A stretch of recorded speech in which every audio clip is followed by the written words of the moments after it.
So for Sunday's tea, we have roast dinner. I've got some carrots, some sprouts, some chicken, some sin-free roast potatoes, some of the once in Yorkshire puddings, which I posted the recipe for the other day, and I am putting on 3 sins worth of gravy.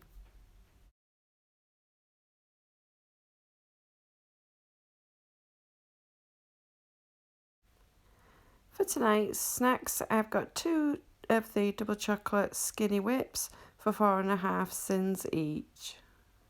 For tonight's tea, I decided to use leftover chicken from last night's roast to make a special fried rice, and I've got some sin-free chips.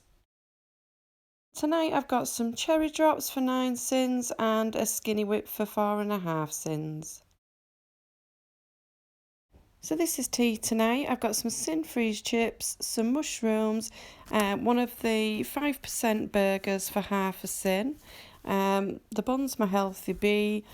I've got 1/3 of my healthy A's worth of cheese on there and some onions, and I'm going to use half a cent's worth of this chip shop curry sauce. Tonight I'm finishing with 2 skinny whips for 4.5 cents and a packet of French fries for 4 cents.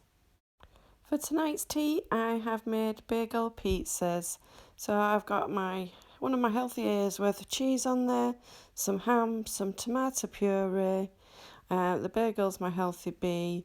I've got some sin-free chips, some tomatoes, and 1 cent's worth of the curry sauce.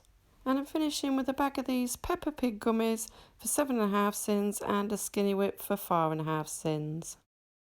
Tonight I'm having one of my absolute favourites that we have most weeks. It's just noodles, prawns, onions, soy sauce, and I've got 1 cent's worth of the frozen tikka chicken. Yummy, one of my favourites, layers of joy. I'm having one of these for 12 cents and my healthy bee 2 skinny crunch. So I've got some sin-free chips, some baby plum tomatoes, and half a portion of the beef and red wine sauce from Morrison's for 1 cent. So tonight I'm craving a cup of tea and biscuits, so I've got 9 of the rich tea biscuits for 1 cent each and a skinny whip for 4.5.